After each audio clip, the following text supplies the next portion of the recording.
Hello ನಮಸ್ಕಾರ ಎಲ್ರಿಗೂ. ನಾನು ನಿಮ್ಮ ಪ್ರೀತಿಯ Karthi. Welcome to my YouTube channel. Voice ನಂದು ಆದರೆ ಮುಖ ಕಾಣಿಸ್ತಿರೋದು ನನ್ನ ಮಗಂದು. ಟೈಮ್ ಆಗಿದೆ 9:05 ಆಗ್ತಾ ಬಂತು. ಇವನು ದಿನ ಮುಗ್ದಿಲ್ಲ, ಸತ್ಯವಾಗ್ಲೂ ಬರಿತಾ ಇದ್ದಾನೆ. ಏನು ಬರಿತಾ ಇದ್ದಾನೆ ಅಂದರೆ ನೋಟ್ಸ್ ಕಂಪ್ಲೀಟ್ ಮಾಡ್ತಾ ಇದ್ದಾನೆ. ನೆವರ್ ಎಂಡಿಂಗ್ ಕೆಲಸ ಅಂದರೆ ಇದೆ. ಇವ್ನು ನೋಟ್ಸ್ ಯಾವತ್ತೂ ಸ್ಕೂಲಲ್ಲಿ ಕಂಪ್ಲೀಟ್ ಮಾಡ್ಕೊಂಡು ಬರೋದೇ ಇಲ್ಲ. ಸುಮ್ಮನೆ ಇರೋ. ಸೈನ್ಸು ಸೋಷಲ್ ಎಲ್ಲ ನೋಟ್ಸ್ ಬಂದಿದ್ದಲ್ವಾ, ನಾನು ಇವ್ರ ಹತ್ರ ಎಲ್ಲ ಕೇಳಿ ನೋಟ್ಸ್ನ ತರಿಸಿ ಕೋಡೆ. What can you please? Saturday ಆಯ್ತು. ಸ್ಕೂಲ್ ಸ್ಟಾರ್ಟ್ ಆಗಿ ಅರ್ಧ ವರ್ಷ ಆಯಿತು. ಒಂದು 2-3 ಸಲ ಕರೆಕ್ಟಾಗಿ ಕಂಪ್ಲೀಟ್ ಮಾಡ್ಕೊಂಡು ಬಂದಿದ್ಯಾ? Okay, good, keep it up. Daily ಇದನ್ನೇ ಮಾಡು ಮಾತ್ರ. 5 ಟೈಮ್ಸ್. ಸ್ಕೂಲ್ ಸ್ಟಾರ್ಟ್ ಆಗಿ ಅರ್ಧ ವರ್ಷ ಆಯಿತು. ಒಂದು 5 ಸಲ ಅವ್ನು ಕರೆಕ್ಟಾಗಿ ನೋಟ್ಸ್ನ ಕಂಪ್ಲೀಟ್ ಮಾಡ್ಕೊಂಡು ಸ್ಕೂಲಲ್ಲೇ ಬಂದಿದ್ದಾನೆ. ಅದಕ್ಕೆ ನಾನು ಇವನ್ನ ಅಪ್ರಿಷಿಯೇಟ್ ಮಾಡಬೇಕಂತೆ. ಇನ್ನು ಮಿಕ್ಕಿದ ದಿನ ಎಲ್ಲ ನನ್ನ ನೋಟ್ಸ್ ಚೆಕ್ ಮಾಡೋದು. ಅಪ್ರಿಷಿಯೇಟ್ ಮಾಡಿದ್ರೆ ಮಾತ್ರ ಅವನು ಕಂಪ್ಲೀಟ್ ಮಾಡೋದಂತೆ. Okay, I will send this video to your class teacher. Okay, ನೋಡಿ, ಇನ್ನು ಮಿಕ್ಕಿದ ದಿನ ಎಲ್ಲ ನಾನು ಪ್ರತಿದಿನ ಇವ್ನು ನೋಟ್ಸ್ ಚೆಕ್ ಮಾಡೋದು, ಬರ್ದಿದ್ದಾನೋ ಇಲ್ವೋ ಅಂತ ನೋಡೋದು ಇದ್ದೇ ಆಯಿತು. ಯಾರೆಲ್ಲ ನನ್ನ ಹಾಗಿದ್ದೀರಾ ಪ್ಲೀಸ್ ಕಮೆಂಟ್ ಮಾಡಿ ತಿಳಿಸಿ ನನಗೆ. ಕೆಲವು ಮಕ್ಕಳೆಲ್ಲ ಟೆನ್ಷನ್ನೇ ಕೊಡಲ್ಲ. ಅಫ್ಕೋರ್ಸ್ ಈ ಥರ ಹುಡುಗರು ಇರೋದಕ್ಕೆ ಚಾನ್ಸೇ ಇಲ್ಲ. ಬರೀ ಹುಡುಗಿರು ಮಾತ್ರ ನೋಟ್ಸ್ನ ಕಂಪ್ಲೀಟ್ ಮಾಡ್ಕೊಂಡು ಬರೋದು. ಹುಡುಗರೆಲ್ಲ ಹಿಂಗೆ ಅಂತ ಅನ್ಸುತ್ತೆ. ವೆರಿ ರೇರ್ ಕಂಪ್ಲೀಟ್ ಮಾಡ್ಕೊಂಡು ಬರೋದು. Just shut up. Tanish finally ಏನೋ ಒಂದು ಟ್ರೈ ಮಾಡ್ತಾ ಇದ್ದಾನೆ. ಹೇಳಲ್ಲ, ಹೇಳಪ್ಪ. Dada is coming. ಹೇಳು. ಹೇಳು, ವರ್ಡ್ಸೇ ಬರ್ತಾ ಇಲ್ವಾ? ಟ್ರೈ ಮಲ್ಪುಲೆ Tanish. You can do it. Come on Tanish. ನಾನು ಇಷ್ಟು ಮೂವೀಸ್ ನೋಡ್ತೀನಿ, ಕನ್ನಡ ಮೂವೀಸ್. ಬ್ರೇಕ್ ಕೊಟ್ಟಿದ್ದಾಯ್ತು, ಇವಾಗ ಹೇಳು. ಏನು ಒಂದು ಸೆಂಟೆನ್ಸ್ ಹೇಳು ತನೀಶ್. ನೀನು ಕನ್ನಡ ಕಲಿತಿದ್ಯಾ ತನೀಶ್? ನಿನಗೆ ನೋಟ್ಸ್ ಇದೆ, ಟೆಕ್ಸ್ಟ್ ಬುಕ್ ಇದೆ. ಅದು ನನ್ನ ಎಲ್ಲ ಫ್ರೆಂಡ್ಸ್ ಹಾಗೆ. ನಿನ್ನ ಎಲ್ಲ ಫ್ರೆಂಡ್ಸ್ ಹಾಗೆಯಾ? ಯಾರು? ಸ್ಕೂಲ್ ಫ್ರೆಂಡ್ಸ್ ಎಲ್ಲ ಹಾಗೆಯಾ? ಎಂತ ಯಾರು ಕಂಪ್ಲೀಟ್ ಮಾಡೋದಿಲ್ವಾ? ನನ್ನ ಫ್ರೆಂಡ್ಸ್ ಯಾರು ಕಂಪ್ಲೀಟ್ ಮಾಡಲ್ಲ. ನಿನ್ನ ಫ್ರೆಂಡ್ಸ್ ಯಾರು ಕಂಪ್ಲೀಟ್ ಮಾಡಲ್ಲ? ಯಾಕೆ ಮಾಡಲ್ಲ? ಯಾಕೆ ಮಾಡೋದಿಲ್ಲ? ನಾನು ಕಂಪ್ಲೀಟ್ ಮಾಡಲ್ಲ, ಅದಕ್ಕೆ ಅವರು ಕೂಡ ಕಂಪ್ಲೀಟ್ ಮಾಡಲ್ಲ. ಇಷ್ಟು ಮಾತಾಡ್ತೀಯಲ್ಲ, ಸಾಕು. ಇಷ್ಟು ಬರುತ್ತಲ್ಲ, ಇಷ್ಟು ಮಾತಾಡ್ತೀಯಲ್ಲ. ನೀನ್ ಕಂಪ್ಲೀಟ್ ಮಾಡಲ್ಲ ಅಂತ ಅವರು ಸಹ ಕಂಪ್ಲೀಟ್ ಮಾಡೋದಿಲ್ವಾ? ಅಷ್ಟು ಒಗ್ಗಟ್ಟ? ಅದೆಲ್ಲ ಟೀಮ್ ತರ. ನಾನು ಕಂಪ್ಲೀಟ್ ಮಾಡಿಲ್ಲ, ಅವರು ಕೂಡ ಮಾಡಲ್ಲ. ನೀನ್ ಮಾಡ್ಲಿಲ್ಲ ಅಂದ್ರೆ ಅವರು ಕೂಡ ಮಾಡಲ್ವಾ? ಅದು ಎಂತ ಟೀಮ್ ವರ್ಕ್? ಅದು ನಾವು ಮಾಡ್ತಾ ಇರ್ತೀವಿ. ಅದು ಮಾತಾಡ್ತಿರ್ತೀರ ಕ್ಲಾಸಲ್ಲಿ? ಯಾವಾಗ ಪಾಠ ಮಾಡುವಾಗ ಮಾತಾಡೋದಾ ನೀವು? ಎಲ್ಲಿ ಕ್ಲಾಸಲ್ಲಿ ಕೂತು ಮಾತಾಡೋದಾ? ರೀಡರ್ ಅಲ್ಲಿ ಹೇಳ್ತಾ ಇರ್ತಾರೆ. ಎಂತ ಹೇಳ್ತಾರೆ? ಒಂದು ಫ್ರೆಂಡ್ ಹೀಗೆ ಇರ್ತದೆ, 1 ಮಿನಿಟ್ 1 ಅವರು ಗಮನ ಕೊಡ್ಬೇಕು. ಮತ್ತೆ ನಾನು ಮಾತಾಡುವಾಗ ಟೀಚರ್ ನಾನು ಎಬ್ಬಿಸಿ ಕೇಳಿದ್ರೆ ಎಂತ ಕೇಳಿದ್ರೆ ಫ್ರೆಂಡ್ ಅಂತ ಕೇಳಿದ್ರು. ಎಂತ ಹೇಳಿ? Oh my god, I share this video. ಅಂದ್ರೆ ಕೆಲವು ಸರ್ತಿ ಮಾತ್ರವಾ? ಯಾವಾಗಲೂ ಅಲ್ಲ. ಕೈ ಕೊಡು ನನಗೆ. ಇಷ್ಟು ಮಾತಾಡ್ತೀಯ ಅಂತ ನನಗೆ ಗೊತ್ತಿರಲಿಲ್ಲ. ಪರವಾಗಿಲ್ಲ, ಮಂಗಳೂರು ಕನ್ನಡ ಆದರೂ ಪರವಾಗಿಲ್ಲ, ನೀನು ಮಾತಾಡು ಕಂದ.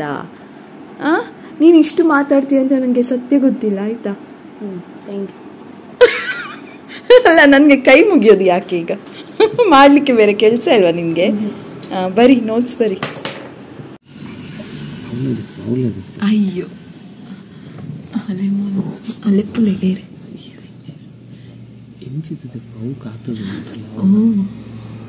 ಉಂಡು ತೂಜು.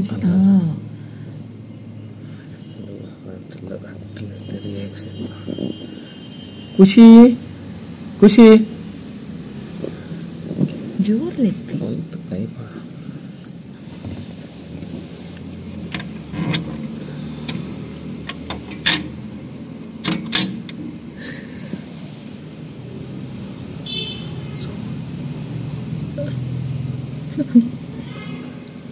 मोने तुझे निर्णय ऐकलेक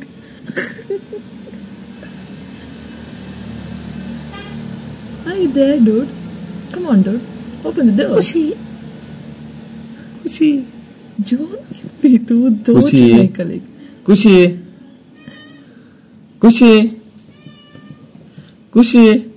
dude, come on, dude. खुशी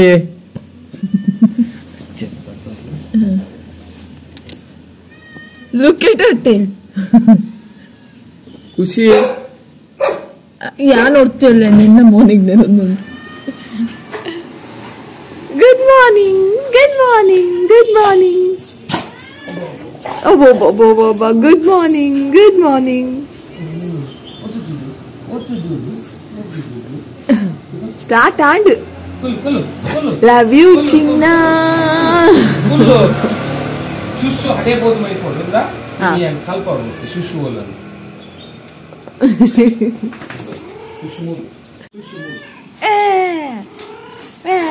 Why did you come? Too lage. Jealousy. Jealous queen. Jealousy queen.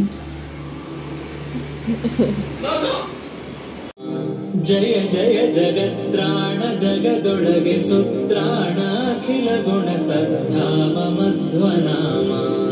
ಇವತ್ತು ಲಂಚ್ಗೆ ಪ್ರಾನ್ಸ್ ಇದೆ, ಸ್ಪೆಷಲ್ ಆದಂಥ ರೆಸಿಪಿ ಮಾಡಬೇಕು. ನನ್ನ ಮದರ್ ಇನ್ ಲಾ ಮಾಡ್ತಾರೆ. ಇದು ಆ್ಯಕ್ಚುಲಿ ತಂದು ತುಂಬ ದಿನ ಆಯಿತು, ಅಂದರೆ ಲಾಸ್ಟ್ ವೀಕ್ ತಂದಿದ್ದು ಪ್ರಾನ್ಸ್ ಮತ್ತು ಒಂದಷ್ಟು ಮೀನೆಲ್ಲ ತಂದಿದ್ರು. ಮೀನೆಲ್ಲ ಖಾಲಿ ಆಗಿದೆ, ಬಟ್ ಪ್ರಾನ್ಸ್ ಇನ್ನೂ ಫ್ರೀಸರಲ್ಲಿ ಹಾಗೆ ಇತ್ತು. ಇವತ್ತು ಫೈನಲಿ ಹೇಗೋ ಫ್ರೀಸರಿಂದ ಹೊರಗೆ ಬಂದಿದೆ. ಸ್ವಲ್ಪ ಐಸ್ ಬಿಡಲಿ ಅಂತ ಬೆಳಿಗ್ಗೆಯಿಂದ ವೆಯ್ಟ್ ಮಾಡ್ತಾ ಇದ್ದೆ ನಾನು. ಫುಲ್ ಐಸ್ ಹೋದ್ಮೇಲೆ ಚೆನ್ನಾಗಾಗೋದಿಲ್ಲ, ಅಂದರೆ ಒಂದು ಸ್ವಲ್ಪ ಐಸ್ ಇದ್ರೇ ಅದನ್ನು ಕ್ಲೀನ್ ಮಾಡೋದಕ್ಕೆ ಸುಲಭ ಆಗುತ್ತೆ, ಸಿಪ್ಪೆ ಎಲ್ಲ ಬೇಗನೆ ಬರುತ್ತೆ. ಆಮೇಲೆ ದೊಡ್ಡ ಪ್ರಾನ್ಸ್ ಇದೆಯಲ್ವಾ, ಇದನ್ನು ಕ್ಲೀನ್ ಮಾಡೋದಕ್ಕೆ ತುಂಬ ಸುಲಭ. ಏನಾದರೂ ಈ ಚಿಕ್ಕ ಪ್ರಾನ್ಸ್ ತಂದರೆ ಇದೆಯಲ್ಲ, ಅದಂತೂ ಸಿಕ್ಕಾಪಟ್ಟೆ ಕಿರಿಕಿರಿ ಆಗುತ್ತೆ. ಆ ಚಿಕ್ಕದಲ್ವಾ ಕೈಯಿಂದ ಜಾರುತ್ತೆ, ಅದ್ರ ಸಿಪ್ಪೆ ಎಲ್ಲ ತೆಗಿಯೋಕ್ಕೆ ಹೋದರೆ ಆ ಪ್ರಾನ್ಸೇ ಮುರಿದೋಗ್ಬಿಡುತ್ತೆ. ಅದು ತುಂಬ ಕಿರಿಕಿರಿ. ಬಟ್ ಇದು ತುಂಬ ಕ್ಲೀನ್ ಮಾಡೋದಕ್ಕೆ ತುಂಬ ಈಸಿ. ಮೊದಲೆಲ್ಲ 1 hour ತೊಗೋತಿದ್ದೆ ನಾನು ಈ ಪ್ರಾನ್ಸ್ ಕ್ಲೀನ್ ಮಾಡೋದಕ್ಕೆ. ಇವಾಗ 20 minutesಲ್ಲಿ ಕ್ಲೀನ್ ಮಾಡಿ ಇಡ್ತೀನಿ. ಅಂದರೆ ಫಸ್ಟೆಲ್ಲ ಬೇರೆಯವ್ರು ಮಾಡಬೇಕಾದ್ರೆ ಅನ್ಕೋತಿದ್ದೆ ಇವ್ರು ಹೆಂಗೆ ಇಷ್ಟು ಬೇಗ ಕ್ಲೀನ್ ಮಾಡ್ತಾರೆ ಇದನ್ನೆಲ್ಲ ಅಂತ. But practice makes man perfect ಅನ್ನೋದು ನನ್ನ ನೆನಪೇ ಇರಲಿಲ್ಲ. ಕ್ಲೀನ್ ಮಾಡಿ ಮಾಡಿ ಮಾಡಿ ಮಾಡಿ ಅಭ್ಯಾಸ ಆಗಿ ಇವಾಗ ನಾನು ಕೂಡ ಫಾಸ್ಟಾಗಿ ಮಾಡ್ತೀನಿ. ಇನ್ನೂ ಒಂದಷ್ಟು ಬಿಡಿಸೋದಿದೆ ಸಿಪ್ಪೆ ಪ್ರಾನ್ಸ್ದು. ನೋಡಿ, ಇದು ಆ್ಯಕ್ಚುಲಿ ಇವಾಗ ಈ ಸಿಪ್ಪೆ ಜೊತೆ ನೋಡ್ತಾ ತುಂಬ ಇದೆ ಅಂತ ಅನಿಸುತ್ತೆ, ಬಟ್ ಅದನ್ನೆಲ್ಲ ಕ್ಲೀನ್ ಮಾಡಿ ಅದ್ರದ್ದು ವೇಸ್ಟ್ ಎಲ್ಲ ಬಿಸಾಕಿದ್ಮೇಲೆ ಇಷ್ಟೇ ಇಷ್ಟ ಆಗುತ್ತೆ. ನಾನು ನಿಮಗೆ ತೋರಿಸ್ತೀನಿ, ಇವಾಗ ನೋಡ್ತಾ ಇರಿ. ಮೊದಲೆಲ್ಲ ನನಗೆ ಇದನ್ನೆಲ್ಲ ಕ್ಲೀನ್ ಮಾಡೋಕ್ಕೆ ಬರ್ತಾ ಇರಲಿಲ್ಲ. ಹಾಗೆ ಈ ಹಸಿ ಮೀನು, ಪ್ರಾನ್ಸು, ಕೋಳಿ ಮಾಂಸ ಏನು ಮುಟ್ಟೋಕ್ಕೂ ಒಂಥರ ಅಸಹ್ಯ ಆಗ್ತಾಯಿತ್ತು, ಒಂಥರ ಸಂಕಟ ಅಂತ ಫೀಲ್ ಆಗ್ತಿತ್ತು. ಬಟ್ ಇವಾಗ ಮುಟ್ಟಿ ಮುಟ್ಟಿ ಅಭ್ಯಾಸ ಆಗೋಗ್ಬಿಟ್ಟಿದೆ. ಹೇಗಪ್ಪ ಇದನ್ನು ಬರೀ ಕೈಯಲ್ಲಿ ಮುಟ್ಟೋದು ಅಂತ ತುಂಬ ಅನ್ನಿಸ್ತಾ ಇತ್ತು. ಹಾಗೆ ಕ್ಲೀನ್ ಮಾಡೋದು ಹೆಂಗೆ ಅಂತ ಪ್ರತಿ ಸಲ ಯೂಟ್ಯೂಬಲ್ಲಿ ಹುಡುಕ್ತಾ ಇದ್ದೆ. ಹೌ ಟು ಕ್ಲೀನ್ ಬಂಗುಡೆ fish, how to clean prawns, how to clean chicken, ಅದನ್ನೆಲ್ಲ ನೋಡಿ ನೋಡಿ ಕಲಿತು ಇವಾಗ ಕ್ಲೀನ್ ಮಾಡಿ ಕಲ್ತಿದ್ದೀನಿ. ಅಂದರೆ ಅದನ್ನು ಕ್ಲೀನ್ ಮಾಡಿ ಮುಟ್ಟಿ ಅಭ್ಯಾಸನೇ ಇಲ್ಲ, ಅಮ್ಮನೇ ಮಾಡ್ತಾ ಇದ್ರಲ್ವಾ, ಹಾಗಾಗಿ ನಮಗೆ ಗೊತ್ತಿಲ್ಲ. ನಾನು ಪ್ರಾನ್ಸ್ನ 2 ಸಲ ಕ್ಲೀನ್ ಮಾಡಿದೆ. ಒಂದು ಸಲ ಫ್ರೆಶ್ ವಾಟರಲ್ಲಿ ಕ್ಲೀನ್ ಮಾಡಿದೆ. ಅದಾದಮೇಲೆ ಒಂದು ಸ್ವಲ್ಪ ನೀರಿಗೆ ಕ್ಲೀನ್ ವಾಟರ್ಗೆ ಮತ್ತೆ ಅರಿಶಿನ ಹಾಕಿ ಮತ್ತೆ ಕ್ಲೀನ್ ಮಾಡಿದೆ. 2 ಸಲ ತೊಳೆದ್ರೆ ಸಾಕು ಅಂತ ಅನ್ಕೋತೀನಿ. ಅರಿಶಿನದ ನೀರಲ್ಲಿ ಸೆಕೆಂಡ್ ಟೈಮ್ ಹಾಕ್ತೀವಲ್ಲ, ಕ್ಲೀನ್ ಆಗೋಗ್ಬಿಡುತ್ತೆ. ಮತ್ತೆ ಮತ್ತೆ ಆ ಪ್ರಾನ್ಸ್ನ ತೊಳಿತಾನೆ ಇದ್ದರೆ 3-4 ಸಲ ತೊಳೆದ್ರೆ ಅದ್ರ ಟೇಸ್ಟ್ ಹೊಟ್ಟೋಗುತ್ತೆ, ಆ ಫ್ರೆಶ್ನೆಸ್ ಹೊಟ್ಟೋಗುತ್ತೆ, ಪ್ರಾನ್ಸ್ ತಿಂದಾಗೆ ಫೀಲ್ ಆಗಲ್ಲ. ಹಾಗಾಗಿ 2 ಸಲ ತೊಳೆದ್ರೆ ಬೇಕಾದಷ್ಟು ಸಾಕು. ಯಾರಿಗಾದ್ರೂ ನನ್ನ ಹಾಗೆ ಇನ್ನೂ ಏನೋ ಗೊತ್ತಿಲ್ಲ ಅಂದರೆ ಅವ್ರಿಗೆ ನಾನು ಹೇಳ್ತಾ ಇದ್ದೀನಿ. ಇವಾಗ ನಾನು ನಿಮ್ಗೆ ತೋರಿಸ್ತೀನಿ ನೋಡಿ. ಪ್ರಾನ್ಸ್ ಒಂದು ಇಷ್ಟ ಆಗುತ್ತೆ. ಹಾಗೆ ನಾನೆಲ್ಲ ಪ್ರಾನ್ಸ್ ಎಲ್ಲ ತೊಳೆದು ಬೇಕಾಗಿರೋಂಥ ವೆಜಿಟೇಬಲ್ಸ್ ಎಲ್ಲ ಕಟ್ ಮಾಡಿರ್ತೀನಿ. ಅಂದರೆ ಈರುಳ್ಳಿ, ತರಕಾರಿ, ಈರುಳ್ಳಿ, ಟೊಮೆಟೊ ಅದೆಲ್ಲ ಮಮ್ಮಿ ಮಾಡ್ತಾರೆ. ನಾನ್ ವೆಜ್ ಎಲ್ಲ ನಾನು ತುಂಬ ಸಲ ಹೇಳಿದ್ದೀನಿ, ಮಮ್ಮಿನೇ ಪ್ರಿಪೇರ್ ಮಾಡೋದು. ಅದಕ್ಕೆ ಬೇಕಾಗಿರೋಂಥ ಹೆಲ್ಪ್ ನಾನು ಮಾಡ್ತೀನಿ, ಯಾಕಂದರೆ ಅವ್ರು ತುಂಬಾ ಟೇಸ್ಟಿಯಾಗಿ ಮಾಡ್ತಾರೆ. ಆ್ಯಂಡ್ ಇವಾಗ ಫೈನಲಿ ಸೂಪರ್ ಆಗಿರೋಂಥ ರುಚಿ ಆಗಿರೋಂಥ ಪ್ರಾನ್ಸ್ ಒಂದು ರೆಸಿಪಿ ರೆಡಿ ಆಗಿದೆ. I am very excited. ಇವತ್ತಿನ ಲಂಚ್ ಸಾಂಬಾರ್ ಜೊತೆ ಮತ್ತು ಸೈಡ್ಗೆ ಈ ಪ್ರಾನ್ಸ್ದೊಂದು ರೆಸಿಪಿ. ಇದ್ರ ಹೆಸರು ನಂಗೆ ಗೊತ್ತಿಲ್ಲ, ಗೀ ಎಲ್ಲ ಹಾಕಿ ಸ್ಪೆಷಲ್ ಆಗಿ ಮಾಡಿದ್ದಾರೆ. ಹಾಗೆ ಇವತ್ತಿನ ವಿಡಿಯೋ ನಾನು ಇಲ್ಲಿಗೆ ಎಂಡ್ ಮಾಡ್ತಾ ಇದ್ದೀನಿ. ತನಿಷ್ನ ನೋಡಿದ್ರಿ, ಅವ್ನು ಕನ್ನಡ ನೋಡಿದ್ರಿ, ಖುಷಿನ ನೋಡಿದ್ರಿ, ನಾನೇನು ಮಾಡಿದೆ ಬೆಳಿಗ್ಗೆಯಿಂದ ಎಲ್ಲ ನೋಡಿದ್ರಿ. ನೋಡಿ ಖುಷಿ ಆಯಿತು ಅಂತ ಅನ್ಕೋತೀನಿ. ಮತ್ತೆ ಸಿಗ್ತೀನಿ. Lots of love. ಬಾಯ್.